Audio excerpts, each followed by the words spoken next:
हरि ओम्। वृन्दावने द्रुमतलेषु गवां गणेषु वेदावसानसमयेषु च दृश्यते यत् तद्वेणुवादनपरं शिखिपिञ्चचूढं ब्रह्मस्मरामि कमले क्षणमभ्रनीलम्. ബ്രഹ്മസ്വരൂപമായ കണ്ണനെ കവി ഓർക്കുകയാണ്.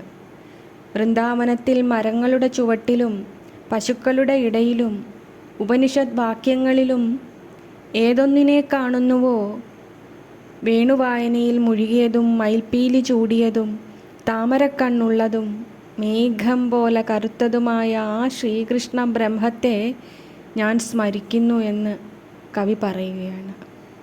മേഘവർണ്ണനായും മരതക നിറം പൂണ്ടും പിന്നെ കറുത്തും നിറങ്ങളാൽ അഴകാർന്ന രൂപമായ സാക്ഷാൽ നാരായണൻ ഒരു കുട്ടിയായി കാരാഗൃഹത്തിൽ ജനിച്ചു. ആ മാത്രയിൽ തന്നെ അവിടമത്രയും പരിശുദ്ധ ചൈതന്യത്താൽ പ്രഭാപൂരിതമായി. പിന്നീട് അത് അമ്പാടിയെയും വൃന്ദാവനത്തെയും അനുഗ്രഹീതമാക്കി. മധുരയിലും ദ്വാരകയിലും സൂര്യനെപ്പോലെ ആ ബ്രഹ്മം ശോഭിച്ചു, പ്രകാശിച്ചു. ഭഗവാനെ, അങ്ങയെ ഞാൻ കേവലം ഒരു ശിശുവായി കാണാറുണ്ട്. ഒക്കത്തെടുക്കുകയും എൻ്റെ വെയിൽ വഴികളിൽ കൂട്ടിപ്പോകുകയും ചെയ്യാറുണ്ട്. പരബ്രഹ്മമാണെന്ന് അറിയാതെ അല്ല. എങ്കിലും അവിടുന്ന് എന്നോട് ക്ഷമിക്കണേ നാരായണ. വ്യത്യസ്തപാദമവതംസിതബർഹിബർഹം സാജീകൃതാനനനിവേശിതവേണുരന്ധ്രം തേജഃ പരം പരമകാരുണികം പുരസ്താദ് പ്രാണപ്രയാണസമയേ മമ സന്നിധത്താം.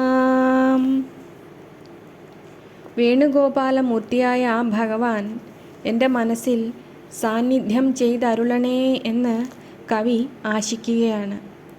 തൃക്കാലുകൾ പിണച്ചുവെച്ച് മയിൽപ്പീലി മുടിയിലണിഞ്ഞ് മുഖമൽപ്പം തിരിച്ചോടക്കുഴൽ ചുണ്ടിലണച്ചു നിൽക്കുന്ന പരമമായ കാരുണ്യമുള്ള മഹിമയാർന്ന തേജസ്സുള്ള ആ ഭഗവാൻ പ്രാണൻ പോകുന്ന സമയത്ത് എൻ്റെ മുന്നിൽ സാന്നിധ്യം ചെയ്യണമേ എന്ന് കവി ആശിക്കുകയാണ്. നാരായണ ഭഗവാനെ, ചെറുപ്രായത്തിൽ മനസ്സിനുള്ളിൽ പതിഞ്ഞ ഒരു ചിത്രമുണ്ട്. അതാണ് ഭഗവാനെ ആദ്യമായി കണ്ട ഒരോർമ്മ. ഭാഗവതത്തിൻ്റെ ഒരേടിൽ നിറഞ്ഞു നിൽക്കുന്ന ചൈതന്യപൂർണമായ സൗന്ദര്യത്തിൻ്റെ ഒരു സ്തംഭം പോലെ ശംഖും ചക്രവും പത്മവും ഗദയും പിടിച്ചു നിൽക്കുന്ന ആ ഭഗവാന്റെ മുഖത്തിൻ്റെ, കണ്ണിൻ്റെ, നാസികയുടെ, കവിളുകളുടെ അഴക്.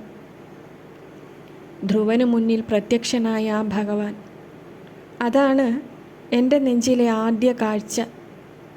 കാലം എത്ര കടന്നുപോയി, ഇന്നും ആ തമ്പുരാൻ്റെ തേജോരൂപം എൻ്റെ ഹൃദയഭിത്തികളും കടന്ന് മനസ്സാകുന്ന ആകാശവും കടന്ന് അനന്തമായി എവിടേക്കോ നിറഞ്ഞു നിൽക്കുന്നു. വിരാട്ടായി, വിസ്മയമായി, എൻ്റെ തമ്പുരാനായി. ഓം നമോ ഭഗവതേ വാസുദേവായ. ഓം നമോ ഭഗവതേ വാസുദേവായ. ഓം നമോ ഭഗവതേ വാസുദേവായ. നാരായണ. ഘോഷപ്രഘോഷശമനായ മധോ ഗുണേന മധ്യേ ബബന്ധജനനീ നവനീതചോരം തദ്ബന്ധനം ത്രിജഗദാമുദരാശ്രയാണാമാക്രോശകാരണമഹോ നിതരാം ബഭൂവ. അമ്പാടിയിൽ പരന്ന ആക്ഷേപങ്ങൾ ശമിപ്പിക്കുവാൻ വേണ്ടി കടകോലിൻ്റെ കയറുകൊണ്ട് കണ്ണനെ അമ്മ വയറിൽ കെട്ടിയിട്ടു. ആ കെട്ടിയിടൽ ഉദരത്തിൽ സ്ഥിതി ചെയ്യുന്ന 3 ലോകങ്ങളിലുള്ളവരുടെ എല്ലാം ഉച്ചത്തിലുള്ള കരച്ചിലിന് കാരണമായി ഭവിച്ചു എന്ന് പറയുകയാണ് കവി. പരാതികൾ പരിഹരിക്കാനാണ് യശോദാമ്മ ഉണ്ണിയോട് ഇത് ചെയ്തത്. എങ്കിലും കണ്ണൻ്റെ ഈ അവസ്ഥ കണ്ട് ലോകരെല്ലാം യശോദയോട് പരിഭവിക്കുകയും കുറ്റം പറയുകയും വിലപിക്കുകയും ചെയ്യുന്നുവത്രേ. കാരണം കുസൃതി കാട്ടിയാലും അവർക്ക് കണ്ണൻ ഏറെ പ്രിയങ്കരനാണ്, എന്തിനേക്കാളും അധികം. അത്ര തന്നെ. ഭഗവാനെ, അവിടുത്തെ കുസൃതികൾ അനന്തമാണ്. അങ്ങ് ഈ ലോകം സ്ഥിതി ചെയ്യിക്കുന്നതും അവിടുത്തെ ലീലയാലാണ്. നാരായണ, അങ്ങേക്ക് അജ്ഞാതമായി യാതൊന്നും ഈ ഭുവനത്തിലില്ല തന്നെ. ആയതുകൊണ്ട് ഭഗവാനെ, നിന്തിരുവടി അവിടുത്തോട് ഒന്ന് ചോദിച്ചോട്ടെ. ഇനിയും എത്ര നാൾ ഭഗവാനെ പരീക്ഷണങ്ങളാലും മാറ്റുരയ്ക്കലാലും ഉത്തരം കിട്ടാത്ത നീണ്ട മൗനങ്ങളാലും നീണ്ട വഴികൾ നടന്നിടണം ഞാൻ? എപ്പോഴാണ് ഈ നീല വെളിച്ചം എൻ്റെ ആത്മാവിൽ എന്നേക്കുമായി പ്രകാശിക്കുക? നാരായണ. ശൈവാ വയം ന ഖലു തത്ര വിചാരണീയം പഞ്ചാക്ഷരീ ജപപരാ നിതരാം തഥാപി ചേതോ മദീയമതസി കുസുമാവഭാസം സ്മേരാനനം സ്മരതി ഗോപവധൂ കിശോരം. യശോദയുടെ ഓമനക്കുട്ടനെ തൻ്റെ മനസ്സ് സദാ സ്മരിച്ചുകൊണ്ടേയിരിക്കുന്നു എന്ന് കവി പറയുന്നു. ഞങ്ങൾ പാരമ്പര്യമായി ശിവഭക്തന്മാരാണ് എന്ന കാര്യത്തിൽ തീരെ ആലോചിക്കേണ്ടതില്ല. അതേപോലെ സ്ഥിരമായി പഞ്ചാക്ഷരം ജപിക്കുന്നവരുമാണ്. എങ്കിലും എൻ്റെ മനസ്സ് കായാമ്പൂവിൻ്റെ നിറമുള്ള പുഞ്ചിരി തൂകുന്ന മുഖത്തോടു കൂടിയ യശോദയുടെ ഉണ്ണിയെ ഓർത്തുകൊണ്ടേയിരിക്കുന്നു. കവി പറയുകയാണ്. ഭഗവാനെ, അമ്പാടിയിലെ മണിക്കുട്ടനായോ, വൃന്ദാവനത്തിലെ കൈശോരനായോ, മധുരയിലെ രാജകുമാരനായോ, ദ്വാരകാധീശനായോ, അർജുനൻ്റെ സഖാവായോ, ദ്രൗപദിയുടെ പ്രിയ സുഹൃത്തായോ, പരബ്രഹ്മമായി തന്നെയോ, എങ്ങനെയും ഏതു രൂപത്തിലുമായിക്കോട്ടെ, അവിടുന്ന് സദാ എൻ്റെ ഹൃദയത്തിൽ വസിക്കണേ. ചിതറിപ്പോകുന്ന മനസ്സും ചിന്തകളും ആലംബമറ്റ ആത്മാവും സുഖമായി അങ്ങയിൽ ലയിക്കട്ടെ. ഓമനത്തം നിറഞ്ഞ ആ പുഞ്ചിരി എൻ്റെ ഹൃദയവാനിൽ ആശ്വാസം നിറയ്ക്കട്ടെ. കുസൃതി കലർന്ന മന്ദഹാസം എന്നിൽ ഊർജം നിറയ്ക്കട്ടെ. ജീവിതം ഞാനൊരു ചരടിൽ കൊരുത്തു വെച്ച് ഭഗവാനെ, അത് അങ്ങയുടെ കൈകളിൽ എന്നേ നൽകിയതാണ്. അർജുനന് വഴിയും ഉപദേശവും ഏകിയ പോലെ നിന്തിരുവടി അവിടുന്ന് എന്നിലും നയിക്കാനായി വന്നാലും നയിച്ചാലും. നാരായണ.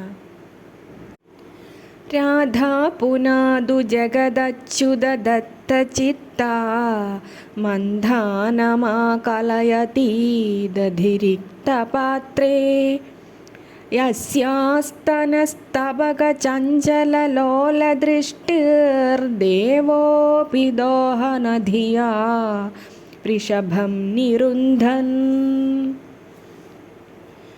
ശ്രീകൃഷ്ണ ചിന്തയിൽ ലയിക്കയാൽ തൈരില്ലാത്ത പാത്രത്തിൽ കടകോൾ പിടിച്ചു തിരിച്ചും ദിവാസ്വപ്നത്തിൽ മുഴുകിയുമിരിക്കുന്ന രാധയും അവളെ നോക്കിയിരിക്കുന്നതിനാൽ കറക്കുവാനായി കാളയെ തടഞ്ഞു നിർത്തുന്ന ശ്രീകൃഷ്ണദേവനും ജഗത്തിനെ പാവനമാക്കട്ടെ എന്ന് കവി പറയുന്നു. കാരണം കടകോലാൽ ഇളക്കുന്ന പാത്രത്തിൽ തൈരില്ലെന്ന് രാധയും കറക്കുവാൻ പിടിച്ചു നിർത്തിയത് പശുവിനെയല്ല കാളയെയാണ് എന്ന് ശ്രീകൃഷ്ണ ഭഗവാനും അറിയുന്നില്ലെന്ന് സാരം. അത്രമേൽ അവർ അനുരാഗത്തിൽ മുഴുകിയിരിക്കുന്നു എന്ന് സാരം.